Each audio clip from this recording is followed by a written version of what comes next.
Ano ito? Ang laman ng kahon ay ang laman sa Itbulaga. Nakita niyo ba yun, mga Dabarkats? Ilang araw na rin kayong napapaisip kung ano ang tinutukoy namin dyan sa ano ito.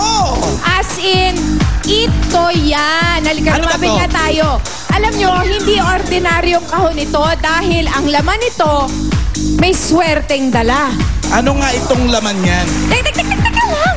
Hindi mo pa Hindi ba pwedeng, po pwede? hindi mo pa pwedeng buksan yan dahil bukas pa natin malalaman, mga Dabarkats, kung ano ang laman nito. At bukas din kamo, merong bago sa Kauna! Kauna! The best ka! Naku, ang dami palang dapat abangan bukas, mga Dabarkats.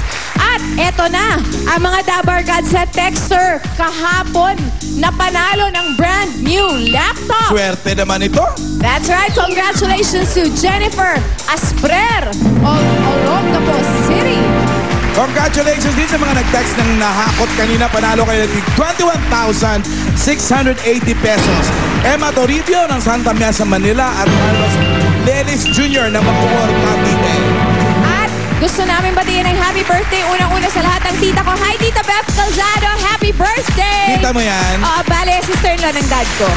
And Lina Alcantara. Happy birthday. Ang dami pa may birthday. Oh. Happy birthday, Jamie Galiero, Albert Bonifacio. At si Marie Margaret Potente at Mama Evangeline of EB Babe Maricorn. Happy birthday sa lahat na may birthday. Pumunta kayo ng Clowns mamaya. May show ko. Doon kayo mag-celebrate. Ayun ang nga binabati ko ulit. Hindi nakita ka ni mami ni Arnold Flavio. Yun, hello. ang magandang babaeng yun.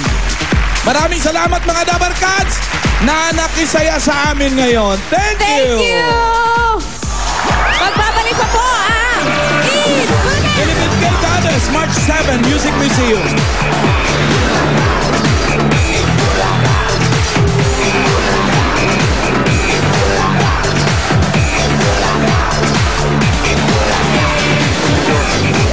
Tinatawagan ng mga ate at kuyang biniyayaan ng super